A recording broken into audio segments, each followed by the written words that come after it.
Madame, Monsieur, bonjour, merci. Nous rejoindre à la une de l'actualité. Le ministre d'Emin Mohamed Arkab a inauguré hier une raffinerie de sel dans la commune de Lotaya Biskra et inspecté plusieurs chantiers.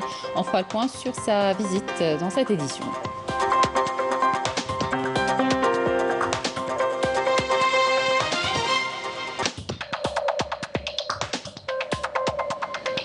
Assainissement du foncier industriel à l'Arbatash Wilaya de Boumerdes. 360 mises en demeure ont été adressées aux promoteurs et investisseurs n'ayant pas respecté leurs engagements.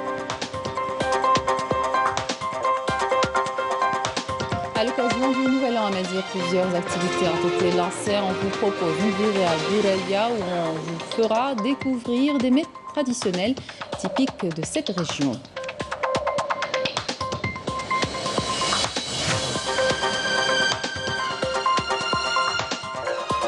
Retour dans cette édition sur la 7e journée de Ligue 1 marquée par la première victoire de la saison du Net, mais aussi par la confirmation du leader de l'entente de Sétif.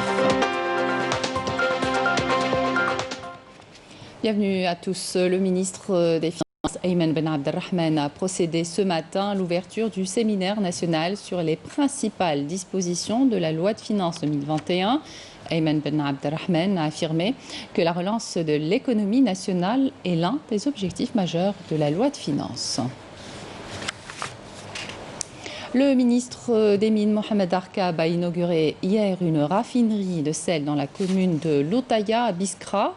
Il a également inspecté le site d'extraction de sel, de même qu'une entreprise privée de fabrication de produits chimiques pour la transformation du sel dans la commune d'Oumesh. Karim Haïfa. Pas d'investissement dans le secteur minier aux dépens de la nature et de l'homme. En réponse aux préoccupations des habitants de la localité de Chebka, wilaya de Biskra, relatives aux nuisances générées par un investissement privé d'extraction de sable, le ministre des Mines a affirmé qu'il faut préserver l'environnement et l'homme dans les localités où sont engagés des investissements relevant du secteur minier. Il faut préserver l'environnement, protéger les habitants de la région tout en sauvegardant l'écosystème des hauts plateaux et de la steppe pour permettre aux éleveurs de vivre grâce à leurs activités habituelles tout en garantissant aux investisseurs des sites d'exploitation non dangereux et pour l'environnement et pour les habitants de la région. Mohamed Arkab poursuivra sa visite dans la wilaya de Biskra où il a inauguré une raffinerie de sel dont la production est destinée à la consommation locale avec 25 000 tonnes de sel de table, 15 000 tonnes de sel pharmaceutique et plus de 20 000 tonnes de comprimés de sel industriel. Le marché du sel est un marché immense. C'est pour cela que le département des mines compte beaucoup sur ce secteur pour devenir un axe important dans le développement de l'industrie de transformation en Algérie. Donc ces sels sont utilisés dans plusieurs secteurs comme l'industrie, l'agriculture, l'industrie pharmaceutique, sans oublier l'utilisation domestique. Au cours de sa visite dans la wilaya de Biskra, le ministre des Mines a également inspecté le site d'extraction de sel qui se trouve à proximité de l'unité de Lotaya avant de clore sa visite de travail par l'inspection d'une entreprise privée de fabrication de produits chimiques pour la transformation du sel dans la commune d'Aoumesh. Je vous le disais en titre, 360 mises en demeure ont été adressées aux promoteurs et investisseurs n'ayant pas respecté leurs engagements dans la zone industrielle de l'Arbatash à Boumerdes, un parc industriel qui a bénéficié d'une enveloppe financière de 2 milliards de dinars pour son aménagement. Commentaire Nesrin Ben Saidi. Commune de l'Arbatash, wilaya de Boumerdes. Depuis quelque temps, plusieurs activités et petites industries ont vu le jour ici. Comme cette usine spécialisée dans la fabrication de mobilier de maison et de bureaux, fondée par des jeunes fraîchement diplômés. Nous sommes fiers car nous sommes la première usine à avoir ouvert ses portes dans cette zone industrielle.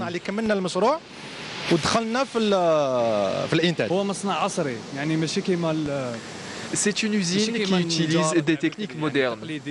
La zone industrielle de l'Arbatash a bénéficié d'une enveloppe financière de 2 milliards de dinars pour son aménagement. 150 entrepreneurs issus de 9 secteurs, à savoir l'agriculture, l'industrie pharmaceutique ou encore l'industrie de transformation, ont investi dans cette zone. Nous avons investi dans un projet de production de tracteurs et matériel agricole. L'usine est en cours de réalisation avec un taux d'avancement des projets estimé à 90%. Une fois sur pied, cette usine sera spécialisée dans le domaine d'industrie pharmaceutique. Le taux d'avancement des projets est très favorable.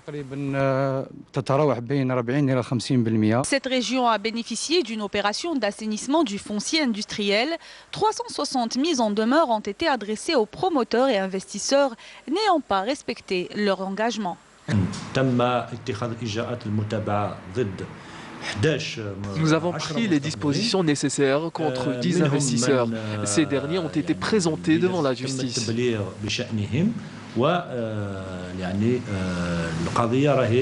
La zone de l'Arbatash est devenue un pôle industriel par excellence, disposant d'un véritable potentiel qui permettra de booster l'économie nationale. Un reportage signé Fatiha Bouarab, le commentaire de Nesrine Ben Saïdi. La cadence de réalisation de logements et d'infrastructures sociales s'accélère à Oued Fali à Tizi Ouzou. Plusieurs projets ont été finalisés et livrés et d'autres sont en cours de réalisation dans un pôle d'excellence. Walid Yousfi. Nous sommes à Tizi Ouzou, dans la région de Oued Fali. Une région qui a connu la réalisation de différentes formules de logement. Un défi d'envergure relevé par la direction de l'habitat et par l'Office de promotion et de gestion immobilière de Tizi Ouzou dans le but d'accélérer la cadence de réalisation de logements et d'infrastructures sociales au profit des habitants de la région. Il y a plus de 6800 logements, dont 3000 de type ADL, 3746 de type social et 52 de type LPA. 7 projets ont été finalisés et livrés, comprenant un lycée et 6 écoles primaires. D'autres projets sont en cours de finalisation, dont SEM et 4 autres écoles primaires.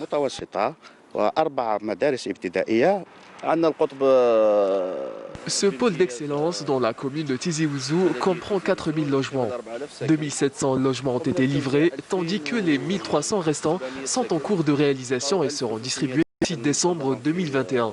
Il ne manque plus que le revêtement extérieur qui est fini à 70%. Livré d'ici la fin de l'année, ces réalisations reflètent l'intérêt porté par les autorités locales au développement de la région de Oued Fali et leur engagement à répondre au mieux aux besoins des citoyens de la région. La situation épidémiologique à présent, 256 nouveaux cas confirmés de coronavirus, 209 guérisons et 5 décès ont été enregistrés par les autorités sanitaires. Un bilan rendu public hier par le porte-parole du comité scientifique de suivi de l'évolution de la pandémie du coronavirus, le Dr Jamal Fourar. Une pandémie qui a fait au moins 1,9 million de morts dans le monde. Les États-Unis restent toujours le pays le plus touché avec le plus grand nombre de cas et de morts au monde, représentant plus de 24% des cas mondiaux et plus de 19% des décès mondiaux. La reine Elisabeth II et son époux ont reçu samedi pour leur première injection de vaccin contre le nouveau coronavirus et le pape leur emboîtera le pas la semaine prochaine, tandis que les campagnes de vaccination montent en puissance face à une pandémie qui s'étend. Aux États-Unis, plusieurs scénarios s'esquissent pour les 12 derniers jours du mandat de Donald Trump. Après le coup de force de ses partisans sur le Capitole, il pourrait se retrouver dès demain sous le coup d'une seconde procédure de destitution, un événement sans précédent, tandis qu'il ne montrait hier samedi aucun signe de vouloir démissionner ou de se mettre en retrait. Après les troubles du 6 janvier au Capitole, l'étau se serre donc sur Donald Trump, évincé des réseaux sociaux les uns après les autres. Twitter, son principal outil de communication, a interrompu son compte de façon permanente. Vendredi, Donald Trump a annoncé qu'il n'assisterait pas à la cérémonie d'investiture de Joe Biden le 20 janvier. En Syrie, plus de 130 frappes aériennes ont visé les positions du groupe terroriste autoproclamé État islamique Daesh dans le désert syrien au cours des dernières 48 heures, a rapporté hier l'Observatoire syrien des droits de l'homme. Elles ont été menées par des avions militaires russes contre les positions des terroristes dans le désert syrien, dans l'est de la Syrie, alors que ces derniers ont attaqué et pris plusieurs sites militaires syriens. 19 soldats de l'armée syrienne ont été tués, de même que 12 terroristes, a indiqué l'Observatoire.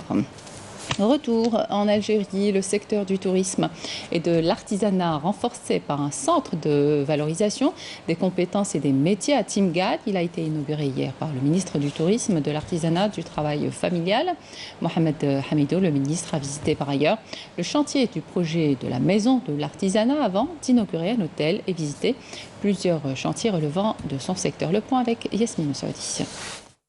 Lors de sa visite dans la wilaya de Batna, le ministre du Tourisme, de l'Artisanat et du Travail familial, Mohamed Hamidou, s'est rendu en compagnie d'investisseurs dans différents établissements hôteliers de la région. Le but, promouvoir le tourisme local en réalisant des résidences touristiques accessibles aux différentes couches sociales. Il nous manque des infrastructures pour les personnes à revenus modestes. Ce n'est pas à la portée de tout le monde de payer 6 000 ou 7 000 dinars pour une chambre. Beaucoup voudraient venir de Biskara ou de Ouedsouf pour voir la neige par exemple. Nous souhaitons que les opérateurs économiques investissent de ce côté-là. Mohamed Hamidou a par ailleurs rendu visite aux artisans locaux spécialisés dans la fabrication de bijoux et la taille de pierres précieuses et a annoncé la création d'une école spécialisée dans le domaine, fruit d'un partenariat algéro-cubain. Nos jeunes ont montré un intérêt pour la taille de pierres précieuses. Nous avons donc décidé d'ouvrir une école spécialisée dans cette activité ici à Batna, comme cela a déjà été fait dans la wilaya de Tamanrasset. Sous le slogan « Authenticité, unité et fierté », le ministre du Tourisme, de l'Artisanat et du Travail familial a également lancé le coup d'envoi officiel des festivités organisées à l'occasion de Yenayer. Et à l'issue de sa visite, il s'est rendu au balcon de Roufi Atkout et au vieux village de Menaa, dont la construction remonte à plus de 10 siècles. Voici à présent des plats divers, gourmands et pleins de saveurs à préparer pour les fêtes, notamment la fête du Nouvel An à Mazir. C'est pour bientôt d'ailleurs. C'est un Knouch est parti à Goureya. Là-bas, les plantes aromatiques constituent un ingrédient indispensable en cuisine. Regardez. La ville de Goureya, blottie entre mer et campagne, jouit d'un riche savoir-faire culinaire. Les principaux ingrédients sont souvent de la flore de la région, généralement des pâtes, mais surtout des herbes. Par exemple, on a l'elili, voilà, et le hada, comment ça s'appelle, asmomt. À l'époque, ils le font. Et puis le khobbiz, avec le helmouch. Voilà. Et on a plusieurs d'autres. Hein. Dans la cuisine, Fatima s'affaire à nous préparer des plats typiques de la région. Ils sont très populaires. Elkthi Bernen et Elkthi Irzen. Yenayer est connu pour ses multiples plats traditionnels comme les boulettes aux herbes et les boulettes à la crépine. Berkoukes, Sfunj, Brir. Goureya est réputé pour ses plats à base de plantes comme les fèves et les lentilles. Avec délicatesse et dextérité, Fatima mélange la semoule dorée avec ses herbes gorgées de chlorophylle, telles que la menthe poulio. L'elkthi, ou les pâtes, doivent être préparées avec soin.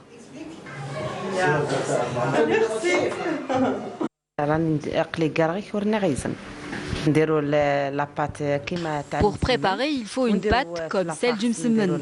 La farce, par contre, demande beaucoup d'oignons et de la crépine. Il faut aussi des épices comme le cumin et le poivre noir. On laisse le tout mijoter avec du persil. Elkthi et Bernen, qui cuit à la vapeur, se rapprochent du tekurbabine, tandis que Elkthi et Rezen, préparés avec soin avec de la crépine bien épicée, se rapprochent drôlement des lasagnes. C'est très bon, surtout avec ce temps-là très froid, donc ça tombe bien. Quelqu'un a dit un jour que pour préparer de bons plats, il faut y mettre tout son cœur. Parce que le secret de la cuisine, c'est la simplicité, l'honnêteté et la sincérité. Et à l'occasion du Nouvel An à Mézir, plusieurs activités ont été lancées. Objectif, perpétuer le legs des aïeux et raviver des traditions culturelles authentiques, plusieurs fois millénaires, comme c'est le cas dans cette maternelle à Gouraya. Les enfants ont célébré la fête de Yinaïr à travers des chants et des danses. Siam Kenouch.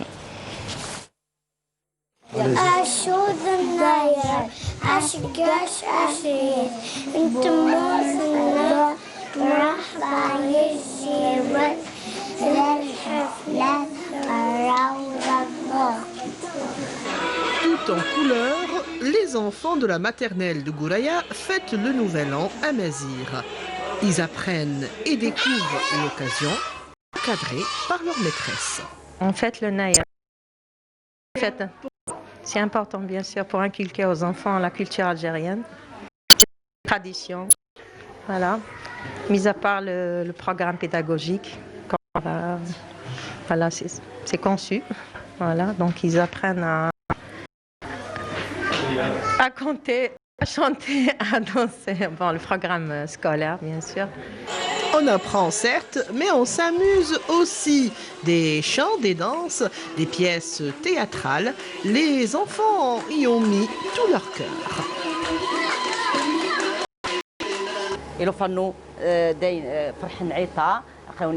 Nous sommes très heureux d'être ensemble aujourd'hui. C'est une belle occasion pour nous, pour nos enfants. Ici, à notre niveau, dans notre établissement, on tient absolument à apprendre aux enfants leurs traditions. Ça fait partie de notre système pédagogique. Parce que c'est important.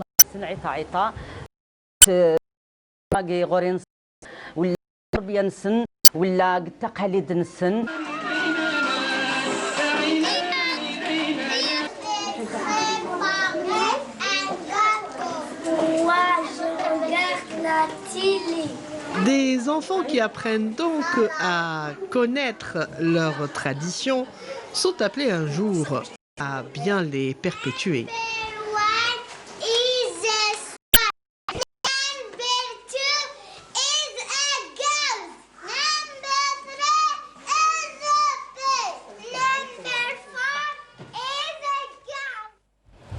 On termine avec du sport football. Retour sur la 7e journée de Ligue 1 marquée par la première victoire de la saison du NED, mais aussi par la confirmation du leader de l'entente de Sétif, Mokhtar Hani. Toujours plus fort, toujours plus haut. L'Aigle sétifien, vaincu depuis 2019, a encore frappé fort. Un succès de 5-1 chez son voisin et rival, le CR Bojbarij, lanterne rouge après 7 journées de compétition. Les protégés de Nabil El Kouki confortent ainsi leur position de leader et provoquent le départ de l'entraîneur adverse, Bilal Ziri, ce qui accentue la crise du Shabab. Autre fait marquant de la 7e journée, c'est la première victoire du Nasr du Sindé qui, une semaine après le départ de Nadir El Knaoui, réussit à provoquer le déclic en battant au 20 août l'AS Ochlef 1-0. La surprise du jour est à mettre à l'actif de l'AS Ain Mlila qui a attendu le temps additionnel pour coiffer sur le fil le CS Constantine, un hold-up parfait qui confirme la bonne santé d'Emlili, second au classement général et qui contraint Abdelkader Amrani de jeter le tablier. Les deux promus, le RC Lizen et la JSM Skikda, se sont eux également bien comportés en venant à bout de leurs adversaires respectifs, l'US Biskra 2-0 et la JS Saoura 1-0. La 7e journée prendra fin ce lundi avec 3 rencontres au programme Parado Athletic Club CR Bluesdead, la JS Kabylie qui recevra l'USM Alger et le Moudia d'Alger jouera au stade du 5 juillet face au Moudia d'Oran. C'est la fin de cette édition. Merci de votre attention. Tout de suite, les prévisions météo avec Fariel Chir. Excellente suite de programmes sur Canal Algérie. À demain.